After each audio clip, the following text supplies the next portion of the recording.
What's going on, everybody? Sage here from the Run 'em Down YouTube channel. In today's video, we're going to be doing a quick unboxing of the brand new to me guide TU650L. That guide has been gracious enough to send over to me. If you guys are interested in this scope, go give Guide a look. Starting June 1st through August 31st, they will be knocking this price down almost $1,000 for an amazing scope. Also, if you guys are interested in the DNT HYDRA that I will be comparing the scope to today, go give my boys a look at Southern Precision. Let them know that Sage from the Run 'em Down sent you, or use code TRD10 to save yourself a little bit of money off these scopes.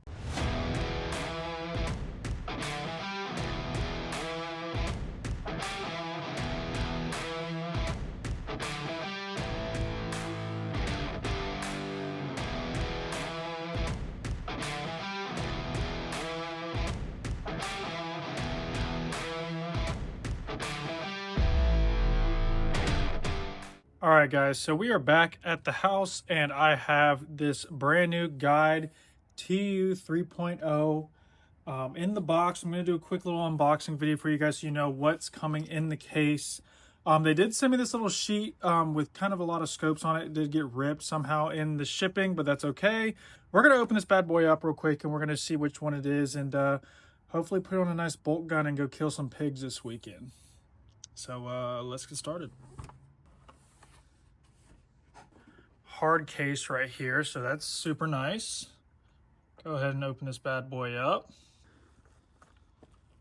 All right, so I can already tell that there's going to be a good bit in this packaging because there's a whole lot up here. So this is going to be the main scope. So I think we're going to start with this bad boy real quick, just so you guys can kind of see what's going on with it. All right. So this is going to be the guide TU650. So it's going to be a 640 thermal with a 50mm lens. Pretty nice scope. It looks it's a little bit more compact than I expected. Looks like it might have ocular zoom. It does have ocular zoom, so that's going to be super cool. If you guys aren't familiar with ocular zoom, basically instead of having to press a button to zoom in, you just turn this little bad boy and that zooms it in kind of like a normal scope. So ocular zoom is super cool. I'm glad that they have that on their scope. This will be the first scope I actually run with ocular zoom. So that's kind of cool. Looks like power buttons on top, menu button. We'll have to turn it on. We'll play with it a little bit. Looks like open and close. So that's where you put the battery in. That's pretty cool. Little quarter turn there. That's pretty neat. And then looks like some buttons, I'm sure, to the menu. Little charging station, and then looks like a dual QD mount. So that's pretty cool. I like this mount a lot. Little LRF up top. So let's put this thing to the side real quick. Let's go through the rest of the case. So there's nothing else going on here, but it's nice and padded case to keep your scope safe. So that's pretty nice. I'm glad they included that. All right, so there's a lot going on up here, but that's okay. So we got our charger right there, so I'll add this one to my collection. I've probably got a dozen of these bad boys, so I'll probably just keep this one in the case, but love these chargers. Got some extra cords, always need those. Looks like a 18650. I want to see if this is a button or a flat top. Okay, so it is a button. So what I mean by that is you can see there's a little bit of a knob right there. So you can normally run flat tops and buttons together, but it depends on what scope you're using. So these are button tops, not flat tops, but that's okay. It looks like it comes with two of them, so that's awesome. Looks like you have a little sling for the case, a little Allen key, menus, and then what is this?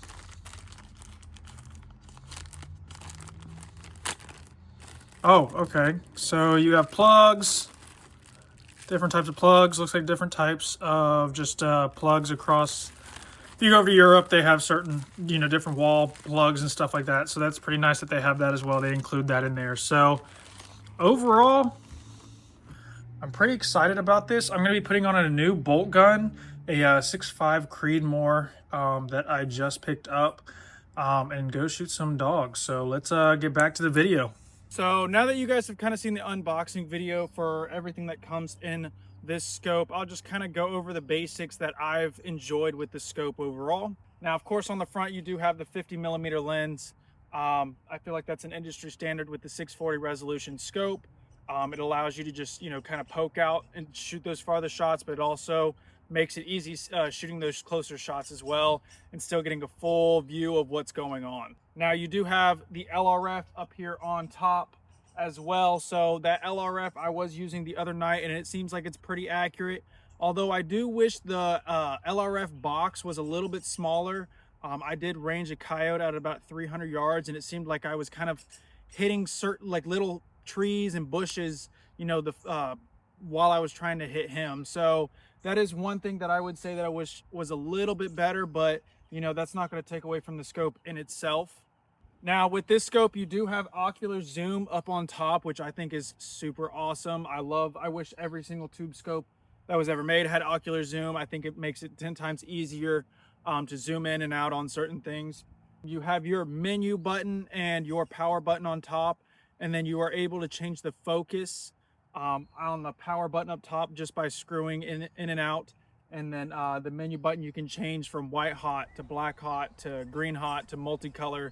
Certain different there's a couple different levels that you can do, so it's kind of nice. It's really easy to access, especially if you have gloves on in the winter time, or if you're simply just trying to get on something and try to change the color or try to change the focus, whether it's closer or farther. So I like that they were able to put that so easily accessible onto the scope. And then of course on the back you have your picture, your video buttons going to be on the front, and then you have your LRF, which is going to be on the back. It took me a little bit to get used to the LRF being on the back. I'm used to running an Athlon scope where the button is actually included onto the knob, but after kind of getting used to it, I was able to figure out, okay, LRF on the back made it really easy to figure out. And then of course going through the menu and certain things like that, I will say short press button is going to be kind of like your basic menu. Long press on the menu button is going to be like really where you can dial in certain things. So one thing I do like with Guide is that you can adjust the reticle just like any other scope. You can adjust the color just like any other scope, but then you can also add like a dot into the middle of the reticle, and you can change whatever color you want on that dot, which I thought was kind of unique. I haven't seen that on a lot of scopes. If you guys have seen that, please comment down below what scope brand you are using and where you've seen that. But first time I've seen that, so I really enjoyed that with the Guide scope. I thought that was really cool.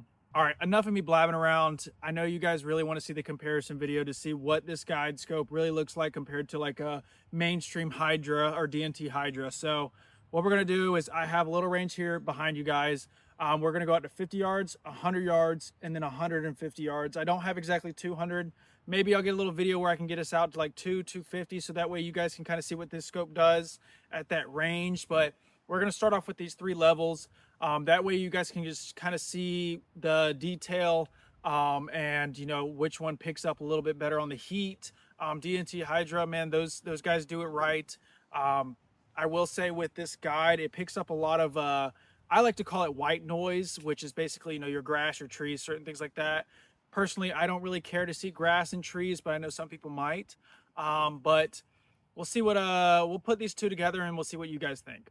I'm sure you guys can kind of notice I did wait a little bit for the sun to go down, just because a lot of times I do these comparison videos of thermals.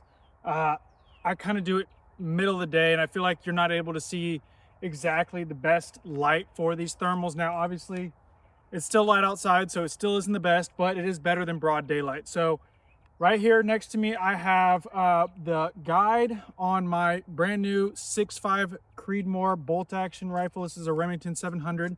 And then next to it, I have a DNT HYDRA HS650R. So this is the LRF version on a 18-inch 6.5 Grendel. So not so much that the rifles matter, but we have them exactly side by side. I'll show you guys here in a second of what they look like side by side. That way you guys can see that I'm doing them, I'm recording exact same time, exact same weather, exact same everything with these 2 scopes. So you can get the most accurate side-by-side picture with these 2 scopes. So let's get right into it. All right, so first off, I'm out at 50 yards. You guys can kind of see the difference between these 2 scopes. You kind of see what I was saying with Guide, kind of showing a little bit more white noise, but honestly, it does look pretty good through the scope.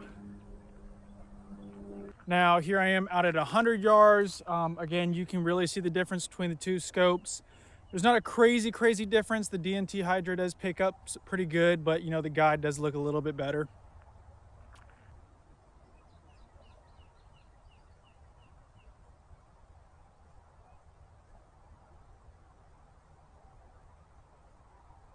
And then here I am out at 150 yards. You guys can kind of see the difference between the two scopes out at to 150 yards. That guide really picks up a lot of detail, which is really nice.